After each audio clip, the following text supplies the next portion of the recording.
Terima kasih kepada Tan Sri Speaker kerana izinkan saya untuk mengambil peluang dalam perbahasan kali ini. Saya mula gini.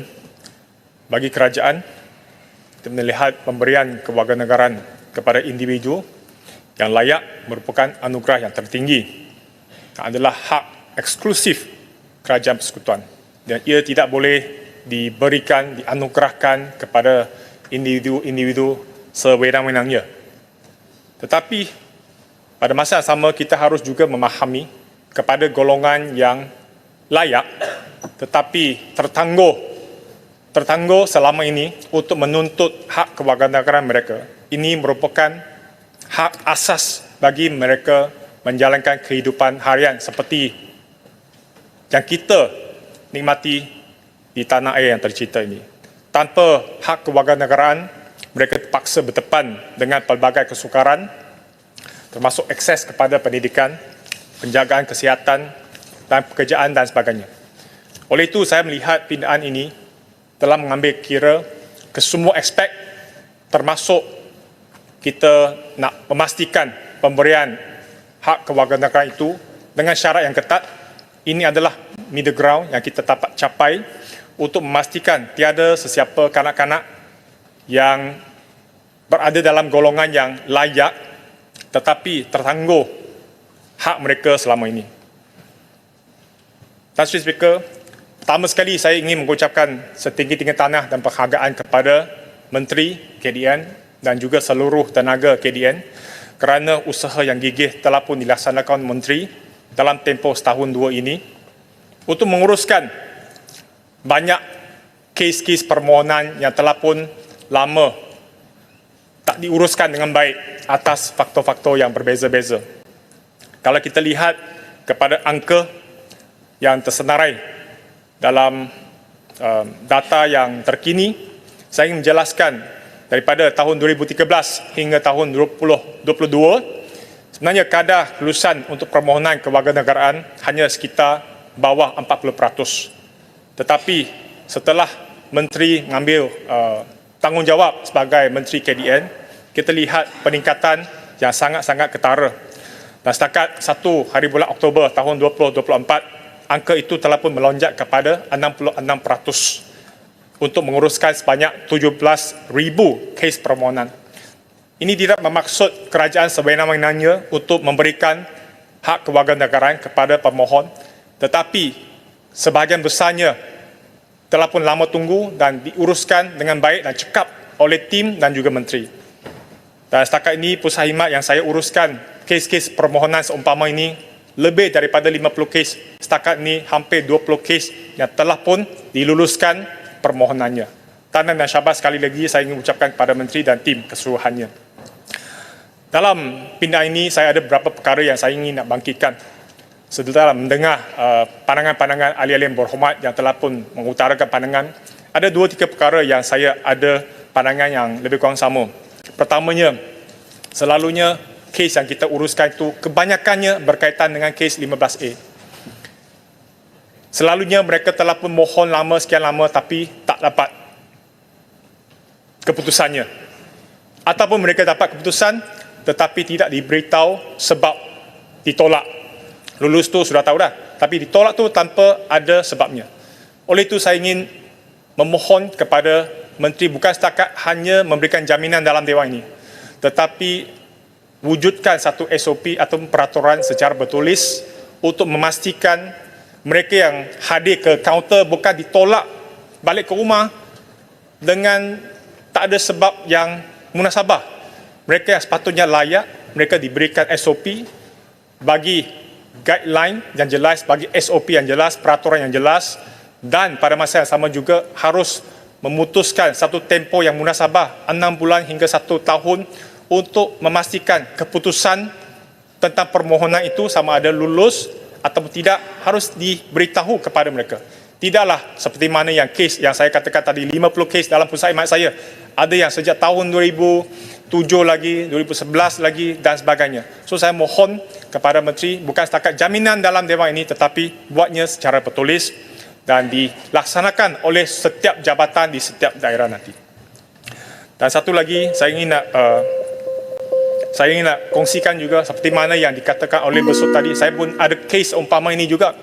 Ada juga permohonan-permohonan 3 adik-beradik yang mereka dapat sijil lahir, tetapi apabila mereka nak buat kad pengenalan, didapati bahawanya sijil kelahiran, sijil beranak itu dikatakan didakwa adalah palsu.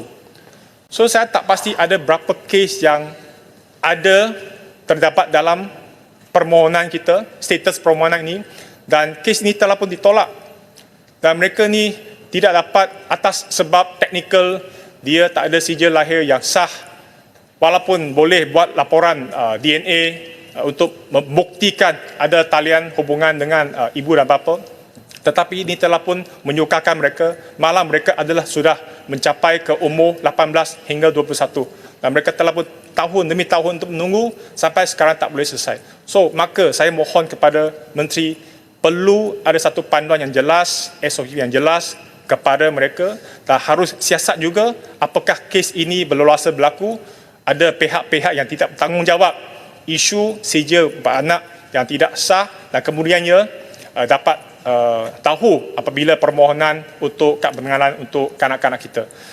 So saya memandangkan masa tak mengizinkan, saya ingin merumuskan bahawanya saya menyokong penuh pindaan ini kerana telah pun mengambil satu middle ground, walaupun ada beberapa pandangan yang berbeza, tetapi saya lihat keseluruhannya adalah satu kebaikan untuk mereka yang lama menunggu dan mereka layak selama ini. Sekian saja, terima kasih. Baik, terima kasih. Terima kasih Tan Sri Speaker kerana mengizinkan saya mengambil bahagian dalam membahaskan pindahan perlembagaan persekutuan pada kali ini. Tan Sri Speaker, seperti yang kita tahu, ekoran daripada permintaan, terutama daripada golongan wanita dan juga golongan ibu yang menuntut hak supaya apabila anak mereka dilahirkan di luar negara, boleh juga dapat warga negara seperti ibu ialah ayah mereka ialah warga negara. Jadi dengan tuntutan tersebut, kerajaan telah membentangkan ruang undang ini di Parlimen. Dan kita juga tahu apabila kita nak bincangkan tentang isu warga negara ini satu isu yang serius, di mana kita perlu menjaga kedaulatan negara kita. Sebab itu warga negara ini tidak boleh diberikan dengan secara longgar. Sebab itu apabila kita nak pindah tentang membenarkan supaya ibu anak kepada ibu yang berada di luar negara itu dapat warga negara, kita juga kenakan beberapa pindaan kali ini. Dan ekoran daripada itu kita dapat lihat ada juga terutama daripada CSO yang tidak setuju terhadap beberapa perkara dalam pindaan kali ini. Akan tetapi saya rasa kita perlu berikan satu pujian kepada Menteri kerana Menteri telah dengan sikap yang terbuka telah adakan banyak libat urus dengan semua pihak, dengan semua ahli parlimen, dengan semua CSO yang terlibat. Dan saya rasa dalam hal ini kita ada menunjukkan bahawa ini adalah satu reformasi institusi yang telah kita laksanakan.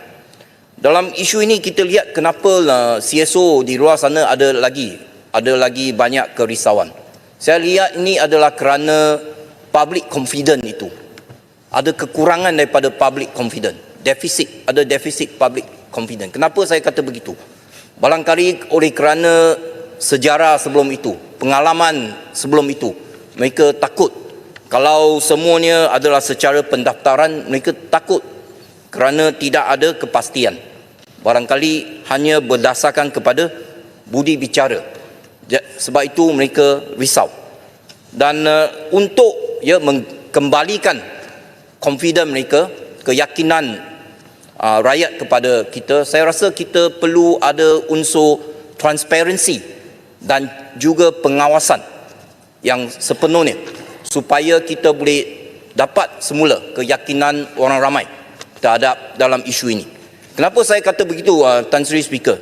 Kita sebagai wakil rakyat, pejabat kita hari-hari dapat banyak aduan tentang permohonan kewarganegaraan ini. Ada pemohon yang saya lihat, saya kesian kepada mereka. Anak dia lahir, mohon 4 kali. Setiap kali perlu tunggu 3, 4 hingga 5 tahun. Dia mohon gagal 4 kali. Sehingga anak dia sudah lebih daripada 21 tahun tetapi masih lagi tidak berjaya mendapat warga negara. Dan bukan itu saja, dia juga telah belanja banyak wang. Ada pihak yang tidak bertanggungjawab pergi approach mereka, kata you beri sekian-sekian wang, dia boleh dapatkan warga negara untuk mereka. Tetapi itu semua penipuan, mereka rugi begitu. Jadi ini pengalaman telah merisaukan pemohon ini semua. Dan saya nak beritahu kepada Tan Sri Speaker, banyak kes yang tertangguh terlalu lama. Ya, memang kita perlu puji kepada menteri sebab dia telah banyak meluluskan, memproseskan permohonan yang sedia ada. Tetapi di tangan saya, Tan Sri Speaker, ini permohonan sejak tahun 2010. Saya pun terkejut apabila dia beritahu saya dia mohon 2010 sampai sekarang sudah 14 tahun tak ada jawapan. Saya pada mulanya saya pun tidak percaya takkan sampai 14 tahun. Tetapi apabila saya semak dengan JPN, memang betul. Belum lagi ada apa jawapan, sudah 14 tahun. Jadi inilah yang telah menyebabkan confidence deficit di luar sana. Begitu juga Tan Sri Speaker, satu kes dia berjaya dapat kewarganegaraan sudah lulus. Akan tetapi bila dia dapat surat ini, mereka pula tambah satu syarat di mana meminta pemohon mengemukakan surat pengesahan ataupun bukti tidak memiliki pasport asing daripada pihak kedutaan China. Macam mana pemohon ini dia sudah dapat warga negara, dengan gembiranya dia dapat, tetapi ada satu syarat, suruh dia pergi ke kedutaan China untuk sahkan bahawa dia tidak memiliki pasport negeri China. Tan Sri Speaker, kalau sebaliknya, kalau ada seorang asing datang ke negara kedutaan kita nak suruh kita sahkan bahawa dia tidak memiliki pasport Malaysia, bagaimana kita nak keluarkan pengesahan sedemikian? Sebab itu bila pemohon ini, saya kesian dia lah, dia pergi ke kedutaan China cakap minta maaf, mereka tidak akan keluarkan surat sedemikian untuk mengesahkan anda tidak memiliki pasport negara dia. Jadi benda-benda ini, teknikal pentadbiran ini telah menyusahkan pemohon. Dan itulah yang saya kata defisit, ada defisit confident yang timbul di sana. Jadi bagaimana kita nak meyakinkan semula mereka? Pertama saya lihat menteri yang ada hari ini memang dia committed nak selesaikan semua isu ini. Tetapi saya rasa, saya minta, saya ada satu cadangan supaya kita tubuhkan ataupun melalui jawatankuasa pilihan khas yang ada di parlimen ini, contohnya jawatankuasa pilihan khas hak asasi, kita minta supaya kementerian boleh berikan laporan kepada kita, mungkin quarterly ataupun setiap 6 bulan, tentang proses yang mereka terima, berapa lama mereka dah proses, berapa kes yang tertunggak, kenapa tunggak. Itu saya rasa dengan check and balance tersebut, saya rasa kita boleh mendapat keyakinan daripada orang ramai. Jadi akhir sekali Tan Sri Speaker, saya nak tekan di sini, bagi kita bila kita lahir, kita bertuah, kita dapat warga negara. Tetapi bagi mereka yang tak dapat warga negara itu adalah satu perkara yang amat penting bagi mereka. Tanpa IC biru ini, mereka tidak boleh pergi ke sekolah belajar. Saya ada kes di mana dia memang pelajar cemerlang, SPM dapat skor 9A, tetapi tidak dibenarkan pergi ke STPM. Satu cerita yang amat sedih. Murid yang cerdik tak dapat pergi. Dia tanya saya, kenapa orang yang main bola sepak, handal main bola sepak boleh dapat warga negara? Saya cerdik, belajar, lain kali nak jadi accountant, tapi tak dapat warga negara. Apa yang saya perlu buat? Saya pun tak boleh buat apa. Saya hanya boleh berikan dia sedikit bantuan untuk dia ambil tuition daripada luar untuk menduduki STPM. Tetapi itu masalah tidak selesai. Sebab selepas tu dia nak pergi ke universiti, macam mana nak pergi? Itulah masalahnya. Sebab itu bagi mereka ini adalah penting. IC biru itu penting untuk mereka. Jadi kita perlu bantu mereka. Saya nak kongsi satu cerita, Tan Sri Speaker. Ada seorang saya bantu dia dapat warga negara. Saya nak terima kasihlah kepada menteri. Dia pergi ke Putrajaya, dia terima surat tersebut daripada Putrajaya, dia menangis sampai Melaka. Kenapa? Sebab bagi dia kata dia sudah tunggu 20 lebih tahun.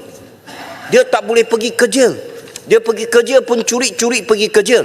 Dan majikan bayar dia lebih rendahnya upah. Sebab dia memang tak boleh kerja, tapi majikan kesian dia kasih dia kerja. Itu yang berlaku, yang kita harus bantu mereka. Kita sebagai wakil rakyat, kita perlu bantu mereka. Kita perlu sokong rang undang-undang ini. Dan juga saya nak ucapkan terima kasihlah kepada menteri, di mana sebelum ini saya ada bangkit satu isu permohonan warga negara di Kamahas, Tan Sri Speaker. Pemohon tersebut sebenarnya sudah meninggal dunia. Tetapi sebelum dia meninggal dunia, dia datang jumpa saya, dia minta saya tolong. Saya janji saya nak tolong dia. Jadi dia telah meninggal dunia, tetapi saya masih lagi bangkitkan permohonan dia di Kamahas. Dan saya minta supaya kementerian boleh memberikan satu kelulusan yang special punya kelulusan untuk dia.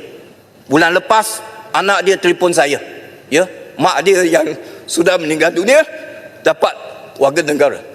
Jadi saya nak ucapkan terima kasih kepada menteri. Saya nak ucapkan terima kasih kepada menteri. Jadi akhirnya saya nak minta supaya kementerian boleh sediakan satu SOP yang jelas, yang transparan, supaya semua tahu apabila mereka nak mohon bagaimana caranya, apa sebab mereka gagal, supaya kita dapat meyakinkan orang ramai terhadap kementerian. Dengan itu, sekian, terima kasih Tan Sri Speaker. Baik. Saya nyebut Bangi. Terima kasih Tan Sri Speaker. Assalamualaikum warahmatullahi wabarakatuh. Salam Malaysia Madani. Dalam mata yang bersih merayap cahaya yang jernih, aku sama menagih kemerdekaan kekasih. Dalam dada yang mesra tenang telaga cinta, aku janji setia membela tanah pusaka. Tan Sri Speaker, itu adalah nukilan sajak daripada Dato' A. Samad Said. Terima kasih kerana memberi peluang kepada saya untuk membahaskan rang undang-undang yang cukup bersejarah ini. Secara peribadi, saya tak sangka dalam masa kurang daripada 2 tahun saya akan dapat peluang untuk membahaskan suatu rang undang-undang yang bertujuan untuk meminda Perlembagaan Persekutuan. Jalan kita sampai ke momen ini, Tan Sri Speaker, penuh dengan liku dan cabaran. Daripada manifesto yang nampak mudah, iaitu memberi kewarganegaraan sama rata kepada ibu warga negara Malaysia, ianya menjadi persoalan-persoalan, perbincangan-perbincangan, dan tumbuhnya cadangan-cadangan yang lain dan pindaan-pindaan yang lain. Dan kita tahu apa yang berlaku, Tan Sri Speaker.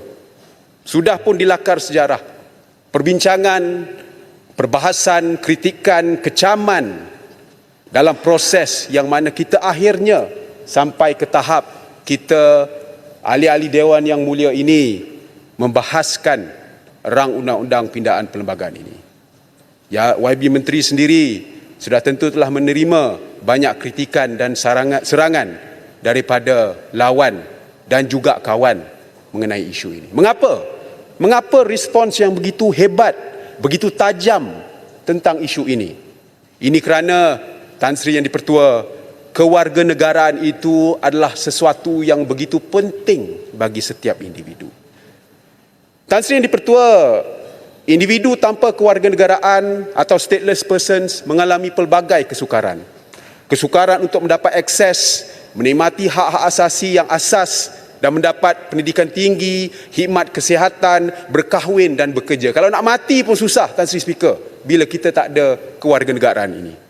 Situasi ini sudah tentu memberikan tekanan mental kepada individu tanpa warga negara. Saya sendiri pernah berjumpa dengan seorang yang dah dewasa, hidup dekat Malaysia selama-lamanya setakat ini, tetapi tak ada kewarganegaraan. Nak buat apa-apa pun susah, Tan Sri Speaker. Saya dah lihat, dah jumpa ibu, bapa yang memikirkan masa hadapan anak mereka, orang dewasa yang hidup dengan penuh dugaan kerana isu kewarganegaraan. Ini bukan isu main-main, bukan isu remeh, bukan isu picisan. Orang tanpa warga negara bukan seperti yang digemburkan. Mereka bukan warga negara Cina ataupun warga negara Bangladesh. Mereka tinggal dalam tanah air kita, tapi tak ada dokumen kewarganegaraan. Saya tengok dekat media sosial betapa sinisnya beberapa orang apabila ada rakyat yang dapat warga negara, ada individu dapat kewarganegaraan. Kenapa kita dengki sangat? Kenapa kita nak nafikan nikmat sedikit ini pada orang-orang seperti ini? Walk a mile in their shoe, dengan izin Tan Sri Speaker. Barulah kita nak bersuara tentang mereka yang mengharungi begitu banyak keperitan hanya kerana tak ada dokumen kewarganegaraan. Tan Sri Speaker, saya harap bahawa kita jangan lagi polemikkan isu kewarganegaraan ini, supaya kita dapat bersama-sama ada empati pada mereka. Tan Sri Speaker, kita tahu undang-undang ini masih tidak sempurna. Undang-undang manusia memang tidak akan sempurna. Tetapi adalah menjadi tanggungjawab saya sebagai ahli parlimen untuk membangkitkan beberapa perkara yang sebelum ini pun telah dibangkitkan oleh beberapa ahli parlimen yang lain. Pertamanya, saya faham mengapa rang undang-undang ini bersifat prospektif dan bukannya retrospektif. Tetapi apabila insya-Allah kita luluskan rang undang-undang ini, pindaan ini, ianya merupakan satu statement of intent dengan izin bahawa inilah dasar negara kita yang baru. Jadi permohonan-permohonan sebelum ini oleh mereka yang mengalami kesukaran untuk mendapat kewarganegaraan kerana ibu mereka adalah berkahwin dengan bukan warga negara, saya fikir bahawa kita harus as a policy statement kita kena beri kewarganegaraan ataupun sekurang-kurangnya lupuskan ataupun selesaikan isu-isu permohonan ini. Kedua, saya mohon sedikit masa lagi. Isu tentang pindaan pada perkara 262.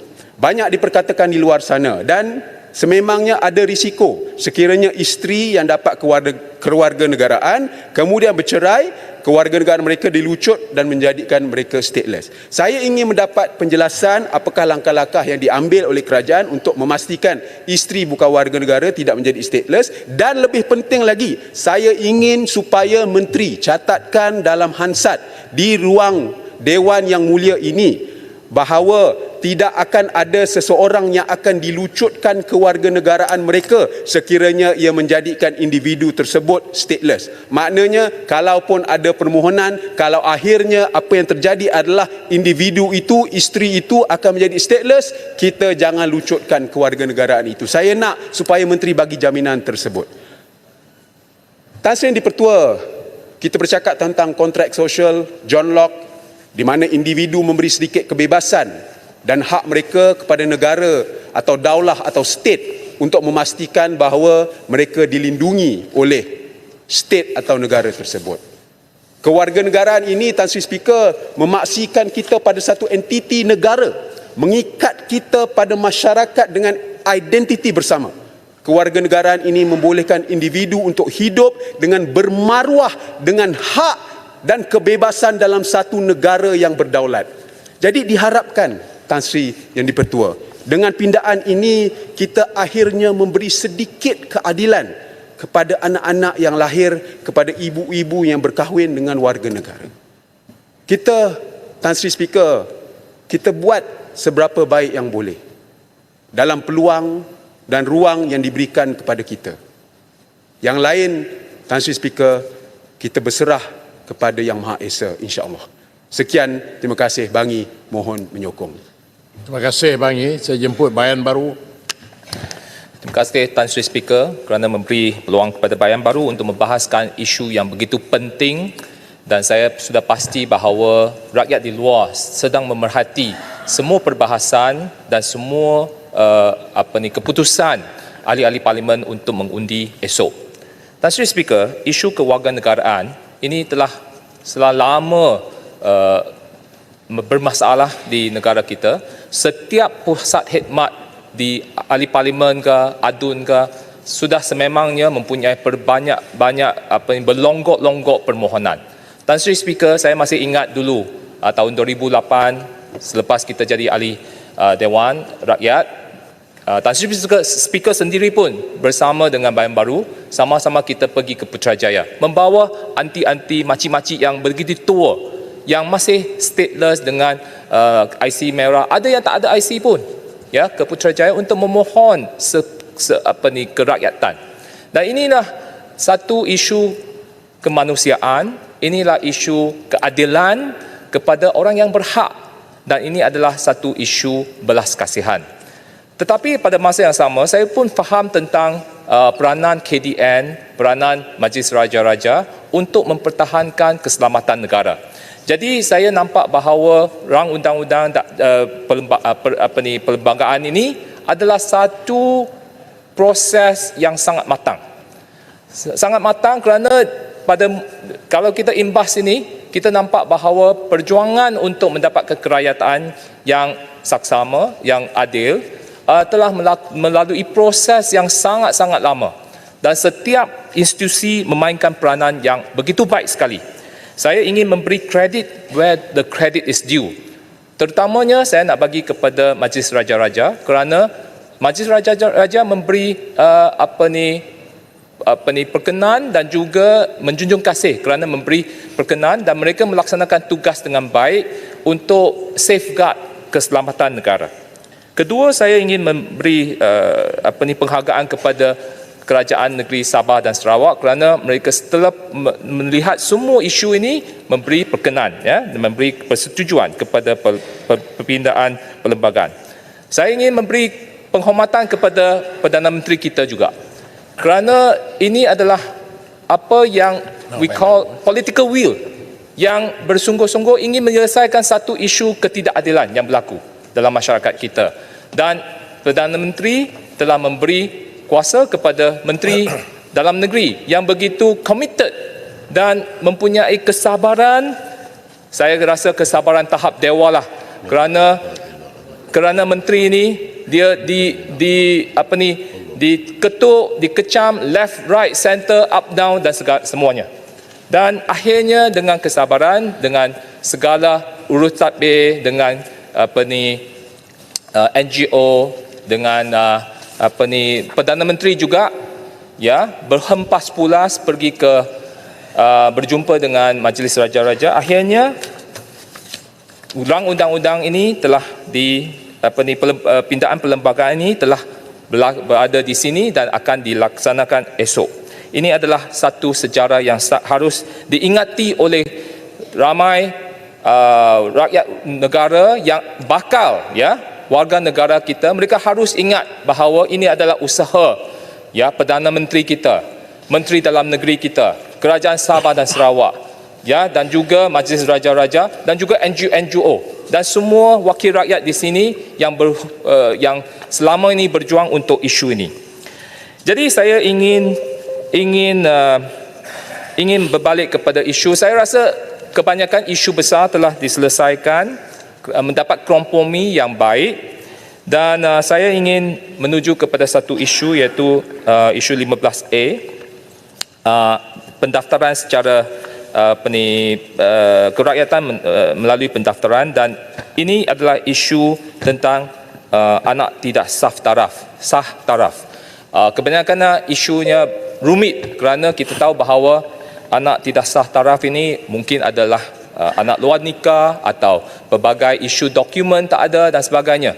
Dan saya nampak bahawa kita dalam peraturan yang bakal dilakarkan oleh Kementerian Dalam Negeri harus memberi perhatian kepada isu peraturan.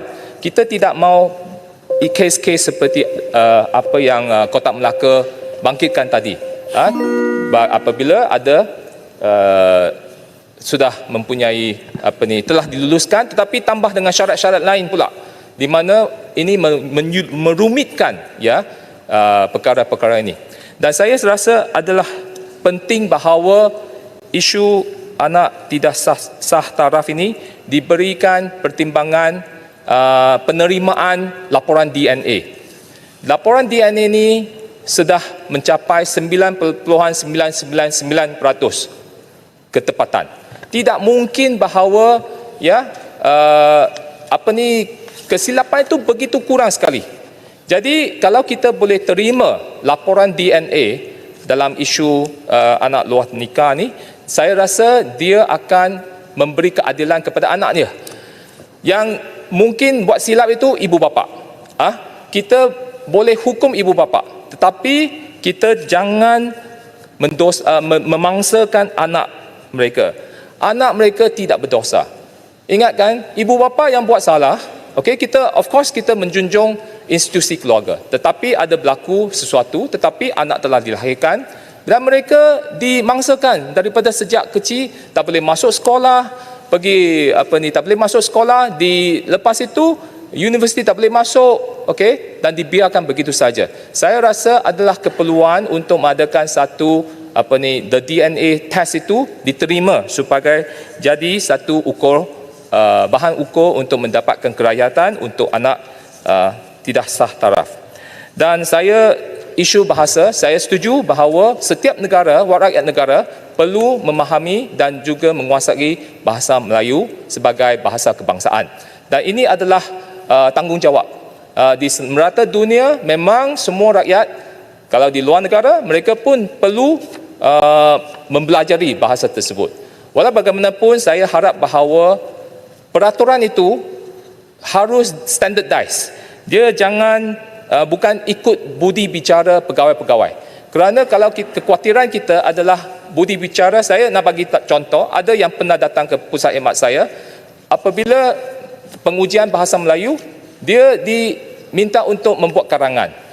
Saya rasa buat karangan ini, dia ini adalah isu standardnya sangat tinggi. Tetapi pertuturan dia no problem. Boleh cakap dan sebagainya, tetapi untuk menulis karangan itu, saya rasa itu adalah sesuatu yang tidak begitu molek lah.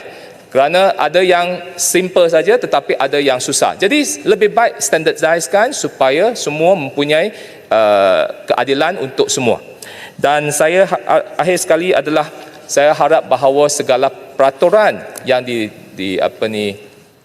ditentukan boleh dibawa kepada jawatan kuasa pilihan khas hak asasi manusia dan juga institusi supaya ditengok dengan betul-betul. Kita tidak mahu bahawa segala niat baik Perdana Menteri kita, niat baik menteri kita, Majlis Raja-Raja pula diinterpretasi dengan berbagai interpretasi yang tidak teratur oleh pihak pegawai-pegawai bawahan. Jadi ini akan menjadikan kita nak undang-undang ini, pindaan perlembagaan ini memberi impak yang positif kepada negara kita, kepada rakyat kita. Inilah sedikit daripada pandangan daripada Bayan Baru. Bayan Baru menyokong. Terima kasih. Terima kasih, Yang Berhormat. Bayan Baru